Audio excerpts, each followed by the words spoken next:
Good morning, everybody. That's right, this is my first morning video.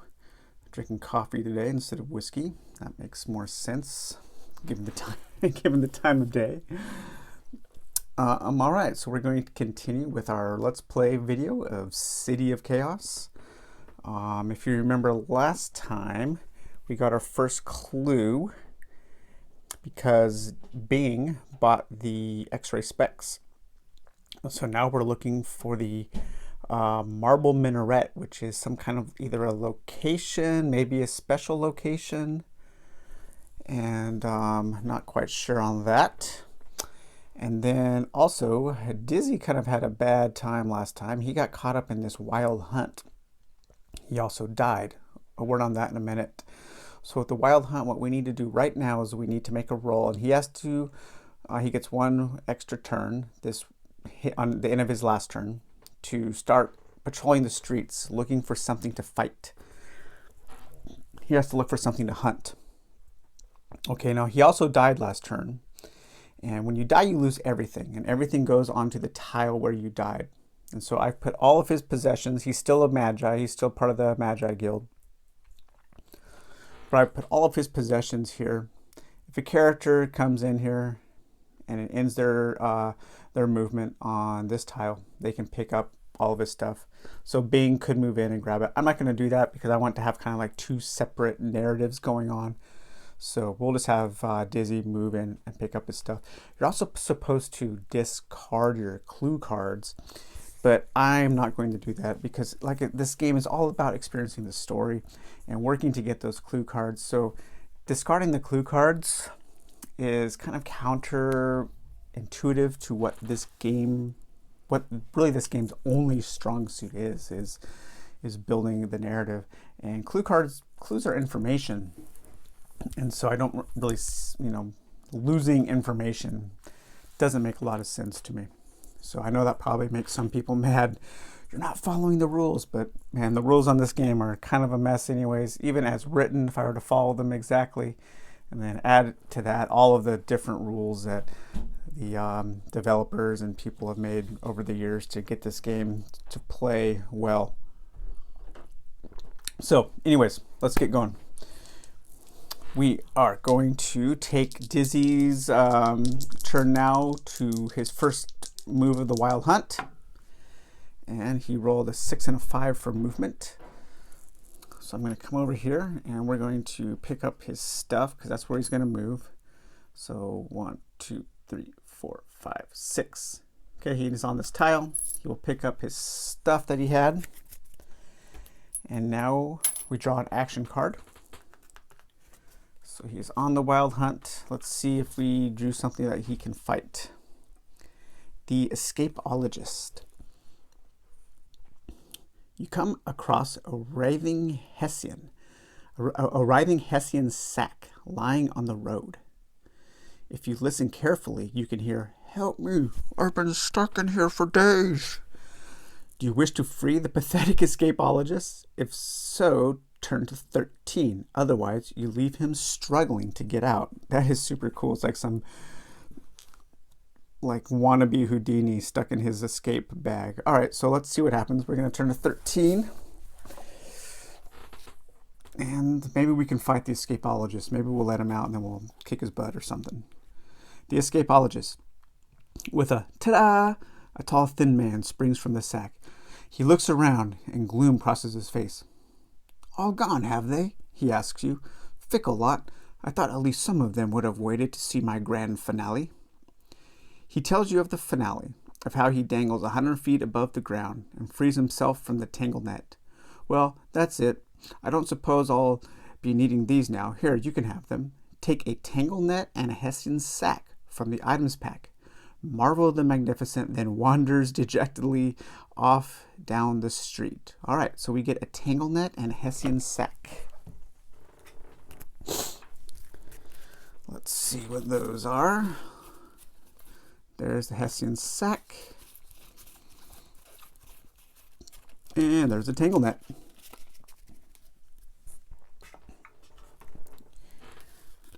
Okay, the tangle net.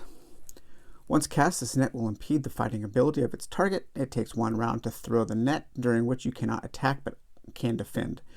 Your opponent, once trapped, will progressively lose the power to attack, -1 point off attack the first round, 2 points a second, etc. until the opponent has no attack left at all. The net can be used once. A Hessian sack. This is a plain brown sack made of coarse material, used across the empire to carry stuff in. Okay. I don't know what we can carry in there. Maybe something story-wise will say, hey, if you have a Hessian sack, put this crap in there. All right, so we could not fight the escapologist. So that was Dizzy's, the final part of his last turn. And let's see what's going on now with Bing. Bing is just going to roll to move into this building. He got a 2 and a 2, lucky him. So 1, 2, so this will end his turn encountering this location, the library. Peering through the open door of an ancient building, you discover a musty room brimming with books and scrolls. A scribe leers over an old desk. Do you interact with the librarian or examine the library? Go to 46. For this turn, I think I will examine the library. So I'm going to turn to page 46 here. Whoa, okay, got a lot of choices here. There are 6 long rows of books and scrolls in the library. You choose at random which to investigate. Roll a d6. All right, a 6. We are going to look at the ballads section, 424.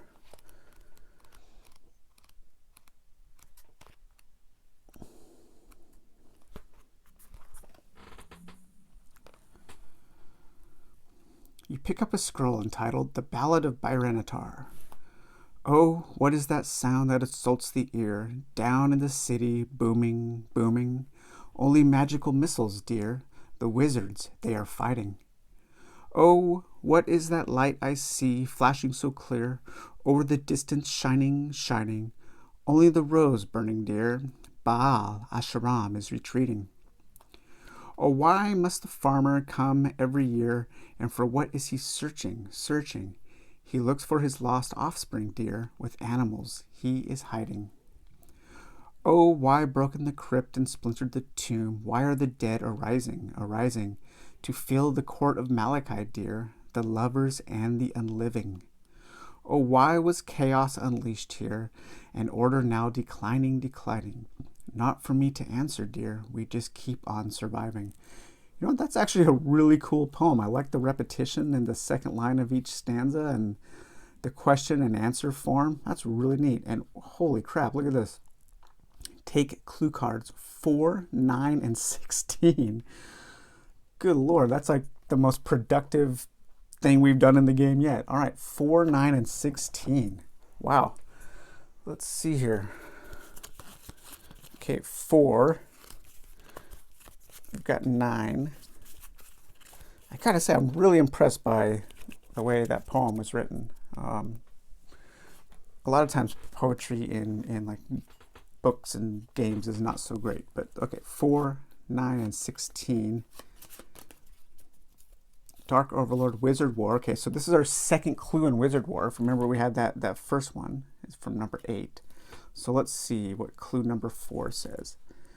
The vampire carries an invitation to dine at the Dark Tower. The dragon spittle spray will release the sentinel, and a ride on a brass bird might be very helpful. Dragon spittle spray.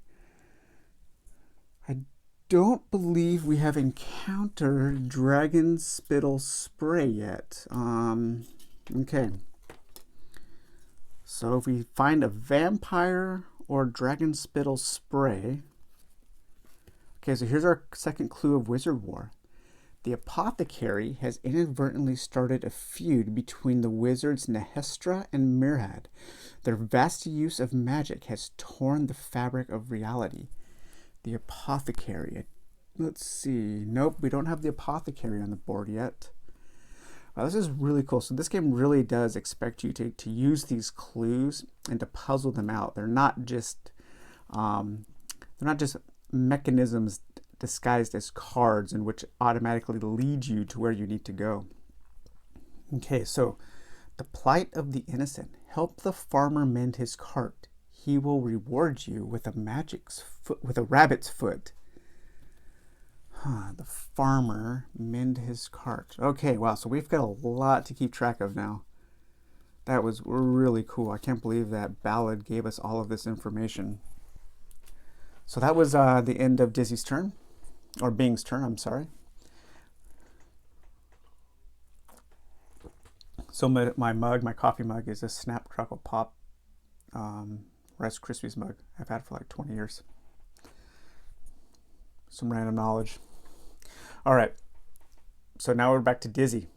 So Dizzy is still having to continue on this wild hunt. Poor Dizzy. Bing's discovering clues and Dizzy's off chasing monsters.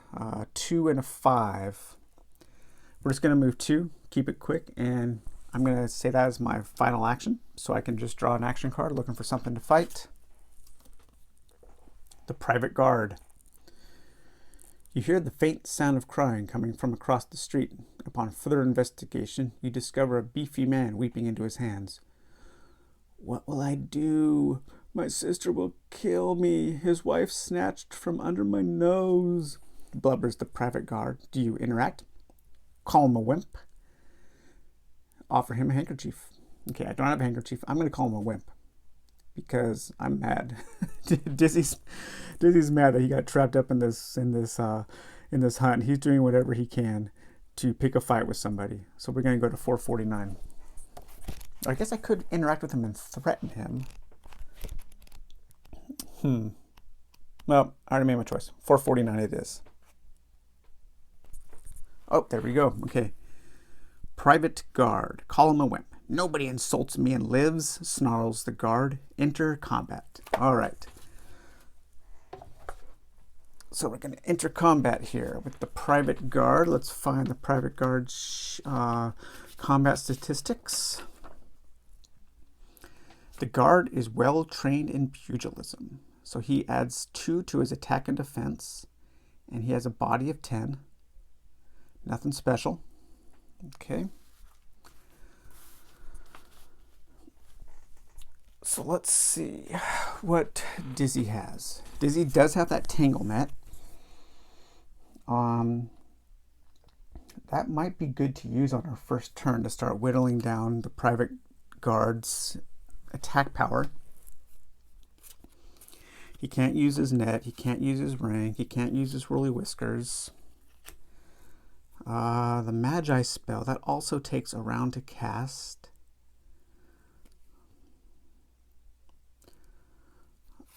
We might cast that on the second round. Okay, we are cursed still, so we still have that -1 on attack. Oh, actually, you know what? I did want to double check one thing. I think maybe on death, you do lose cursed and blessed. Let's see here.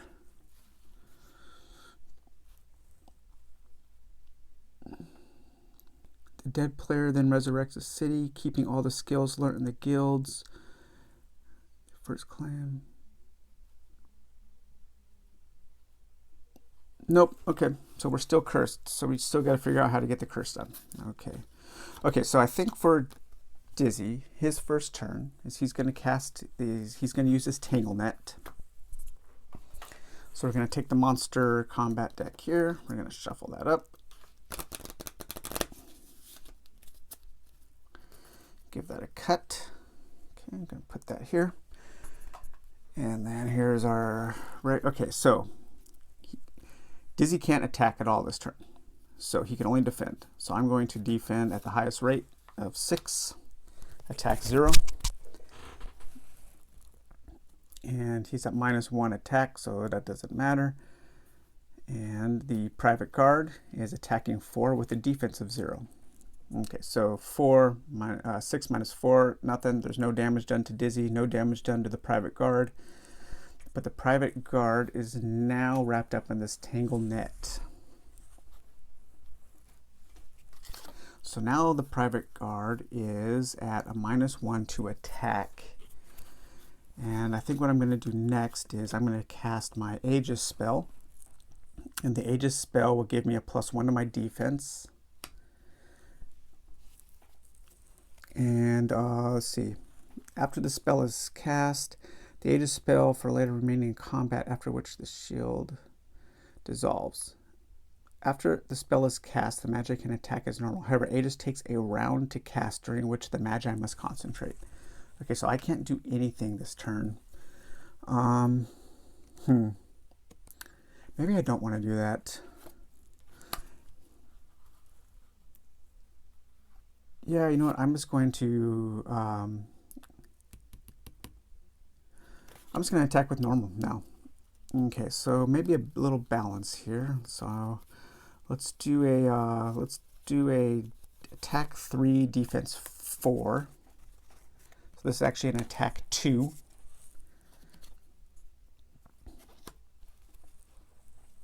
Okay, so because of the Tangle Sack, he is at a attack power of -1.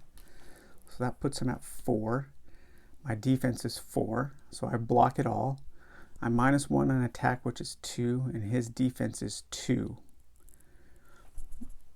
Okay, so that's it. So that was the, I just gotta take that back. That was the second round of combat. So you get 2 rounds of combat before the end of the turn. So I guess that's the end of Dizzy's turn. We'll have to come back and he will keep fighting this guy. Actually, you know what we're gonna do? Because all of this is set up and we don't have a lot of space on the table, we're just going to continue this fight until Dizzy has either lost or has won. Okay, well, you know what? I'm going to go ahead and cast my Fireball, which gives me a +2 to my attack and a -2 to my defense. We're going to go all out. So we are going to do, just going to do an attack 7. That'll give him an attack 9. Down to 0 defense. All right, there we go. So an attack 7. He is now at -2 combat. So that's 5. So Dizzy takes 5 points of damage. He's at a defense of 1.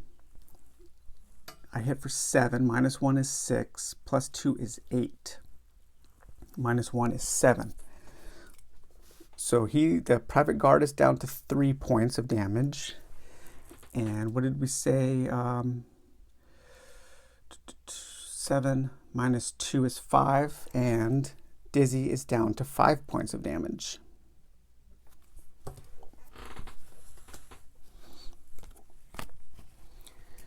Oh man, Dizzy might die again. All right, well, you know what? We're just going to try defense, an attack 4, defense 2 card. Let's see. So now we're at he's at -3 now. All right, there we go. So attack value of 5, -3 is 2. He has no defense. Dizzy has no defense because of a D2 -2 because of the Fireball. So Dizzy takes 2 points of damage, which puts him down to 3. And then I do to him 4, 5, 6, -1 is 5. He has a defense of 0. Boom. Killed the private guard. All right. I think it's better to just handle all combat and get it done with. So man, combat is really deadly in this game. So we used our Tangle Net. We're going to discard that.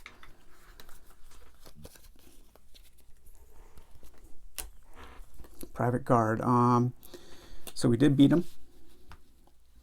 And he is carrying here. We go to 684. No heads, so no bad trophies. So I believe we've already read 684, but let's see what happens here.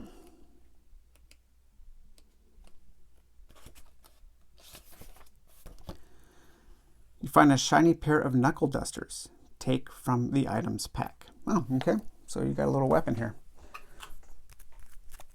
I don't know if there, I think there's a second copy because Bing also has knuckle dusters. There we go.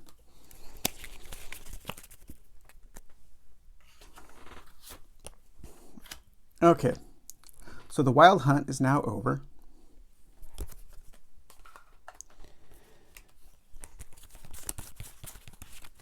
I don't think there was anything else to do with that. We have found our prey. Let's see here. You joined the wild hunt, so let's see what happens.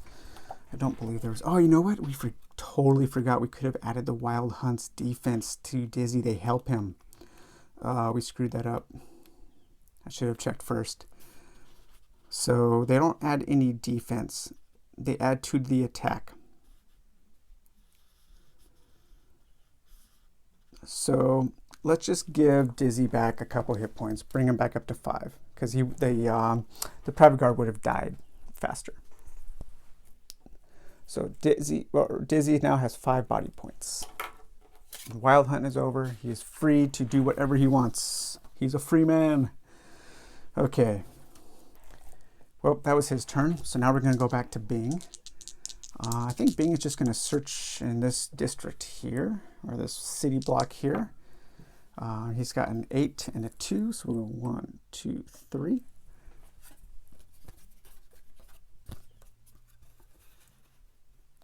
Okay, I'll draw a location, put that there. 4, 5, 6, 7, 8. And we'll take my second turn. I want to get some more stuff on the board, so we're going to come here. A 1 and a 1. Boy, howdy. All right, so we'll go 1 there. We're going to draw an action card. The Shaman. Among the swirling smog, you see the light of a fire and hear the slow beating of a drum. A shadow figure dressed in animal skin and bird feathers dances slowly around a large bonfire. Do you join the shaman in his fire dance? Watch the fire dance to see what happens, or interact with the shaman. I'm just going to interact with the shaman. We're going to greet him. So let's find the shaman, greet, and take our cube of chaos here. And we got the squiggly line. So let's see, shaman, greet, squiggly line, 64.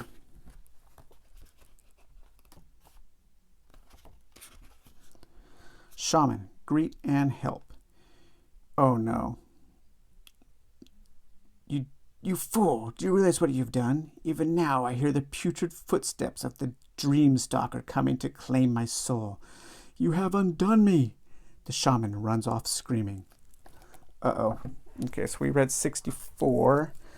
I'm going to write that down as the shaman, just in case we have to reference that later. We interrupted his ritual. I should have thought of that. I should have thought of that. Oh, poor Bing. What have you done? What have you wrought upon this world? All right, so let's go back to Dizzy. All right, Dizzy. Let's see if Dizzy can explore this last block on this street here. 4 and a 3. So he'll go 1, 2, 3, 4. Okay, let's roll again for his second action. And a 2 and a 2. 1, 2. All right, so he is once again outside the grinning in rat, being tempted by the topless dancers, no doubt. But we will draw a action card. A thief. You hear a sharp shrill of a blown whistle. Hurtling around the corner comes a small figure who crashes into you. If you belong to the Brotherhood, go to 664. We are not a thief. Otherwise, you are spun around as the thief rushes past you, hotly pursued by 3 burly thief chasers. You yell after the thief chasers, "Stop him! He's got my purse!" The thief in your brief encounter has stolen all of your groats. Cursing, you watch as they disappear around the bend in the street. Damn it. Dizzy lost 5 groats. And I dropped 1 on the floor, so I'm only putting 4 in there. I'll pick up the other one later. That sucks. Poor Dizzy. Dizzy is not having a good time. That seems to be kind of the way these games go. One or two players is having a great time, making lots of progress, getting lots of items, and there's always one player who just keeps getting beat, just keeps getting beat up by the game. The last time we played, my favorite all-time game is Secrets of the Lost Temple. I was that player. Everything was working against me on that game. It was very, very funny. Okay, so now back to Bing. Bing, for his first turn, is gonna, well, let's just move into this location. The blacksmiths. The clanging and hissing of a large steam hammer distracts your attention. Looking towards the noise, you see the open front of the blacksmiths, or the open front. Dwarvish figures in leather aprons crowd around the furnace and hammers. As you approach, one of the dwarves looks up, frowns, and leaves his work. How can I help you, fine person? Okay, we can interact with the blacksmith, or we can browse for items for sale. I don't want to buy anything, so I'm going to interact. I'm going to greet the blacksmith.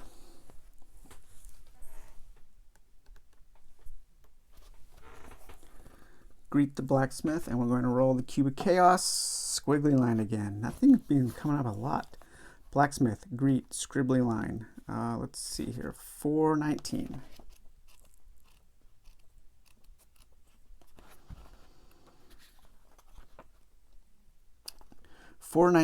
Greeting the blacksmith. My business is in a terrible state, as I am constantly being threatened by the Dark Lord. Every day I live in fear of my life, and it's all because I imposed some stupid pewter rose for a stranger, or I imported. Take clue card number 2. Whoa, awesome. Okay, so 419 was a clue. And I know I'm also going to remember to tag down this 424 library, the ballad. Okay, so we're going to take clue card number 2 from the blacksmith. Man, Bing's like Sherlock Holmes over here, finding clues left and right. So this is our second clue of the Dark Overlord story. The rose lies discarded on a pile of rubbish, ready for incineration at the factory. If you search there, go to 620. Okay, so if we find a factory, I think that's what that is saying, we can search for the rose. Okay, so that was the end of Bing's turn there, because he encountered that location. So now we're back over to Dizzy, way over there on the other side of town. A 6 and a 3. So 1, 2, so he's going to go there. Draw up our tile here. Another location.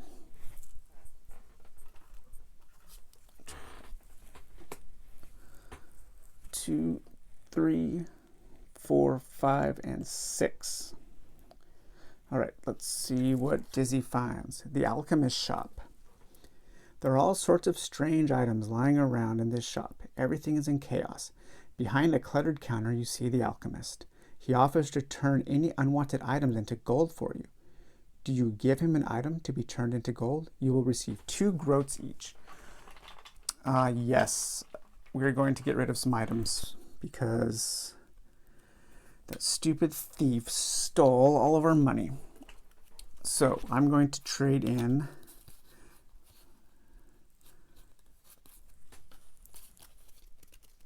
oh, you know what we forgot? We don't discard items. We put them back on the tile, so he needs to get his cheese wire back. Totally forgot about that. So now I don't want any of these. So I'm going to trade in all of these items for 6 gold.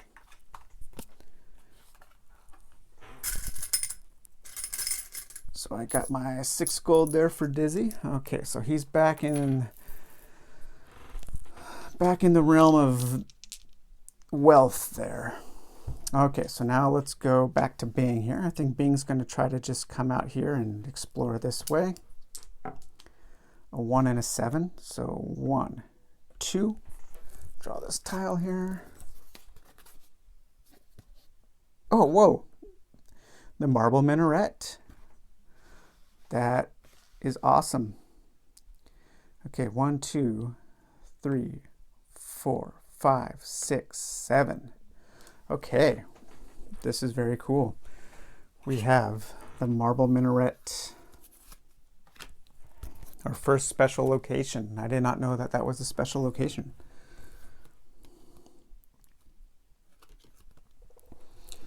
In front of you rises a graceful minaret made from flawless marble. From the top of the minaret, you can see streaming comets of magical energy erupt. The marble wall offers no means of entry. The smooth marble is impervious to any type of forced entry, including the Numa Ram. However, we have the X-ray specs, so we can see the magical entrance into this tower. Let's find the X-ray specs here.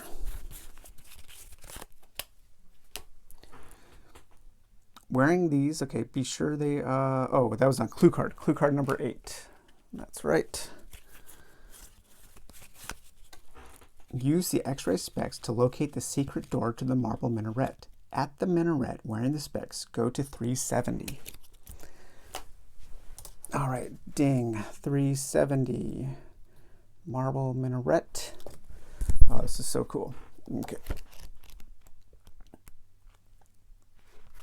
370. Okay, so there it is. There's a little drawing there. Matches the one on the card, kind of. Little different. I wish this game had more artwork to go along with the paragraphs. That would be really cool. Maybe some Gary Chalk art. Okay, 370, Wizard War, X-ray minaret. Wearing the X-ray specs reveals the hidden entrance to the minaret. If you enter, go to 640. Of course we're going to enter.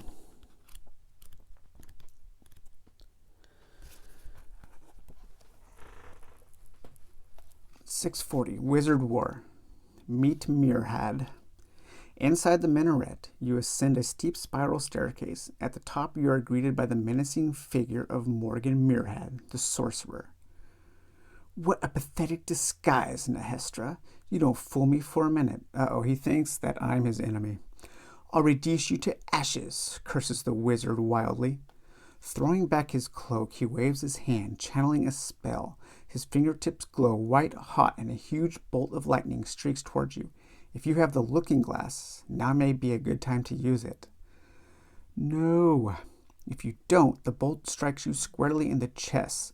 The force of the blast hurls you through the window. The ground rushes quickly to embrace you, and you find yourself painfully outside the minaret once again. Throw a d6 for damage caused by the bolt. Add 3 points of damage for the fall. Damage is reduced by any armor you are wearing. Okay, so I guess we got to go back. Oh, we can go back to the gift shop and get the looking glass. I guess that's what we're doing. Well, let's see if we survive this blast and fall. Okay. Ooh, 9 points of damage. Bang is down to 1 body point. I think it's going to be time to do some major resting. Okay, so we're going to finish up this part with one more turn from Dizzy. Dizzy's going to explore here, maybe. Oops, wrong dice. 6 and an 8. So 1, 2, 3, 4, 5, 6, 7. Draw my tile here, randomize it, and ooh, look at that. The Dark Tower. With the entrance way on the other side. Okay, so we can move 1 time. I have to go into that dark, or I have to move in to read the Dark Tower. So let's see if we can work our way over to the entrance to the Dark Tower. A 6 and a 5. So 1, 2, 3, 4, 5, 6. So close, so close. But he does draw an action card.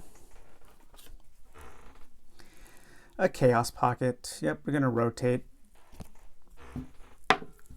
Rotate all touching tiles, turn clockwise. All right, so I'll do that off camera for the next turn. And I think that's it. So, all right. Dizzy just found the Dark Tower. Bing found the marble minaret, got blasted by a wizard. thrown out through a window, hit the street, took a ton of damage. He's down to 1 body point. Dizzy's down to 5 from his fight on the wild hunt. And next time, Bing needs to make his way back over to the gift shop to buy that looking glass. You know, this gift shop here, it might be the greatest gift shop in all the land, because we got the x-ray specs to find the minaret, and now we need to go back and get the looking glass. So, all right. Well, that was a really good couple of turns there. I thought a lot of neat stuff happened. And all right, join me back next time, probably in a couple days. Actually, I'll probably post one tomorrow, so maybe the videos. I want to try to get through this because, as you can see, there is a lot of stuff to play. I'm still deciding what to play next. I think we might do some quicker stuff. So I'm thinking about doing this here, a little review and playthrough of Escape the Dark Castle. This is a really neat little adventure game. Really fast too. Simple, fast, and fun. So all right guys, have a good one. Talk to you later. Bye-bye.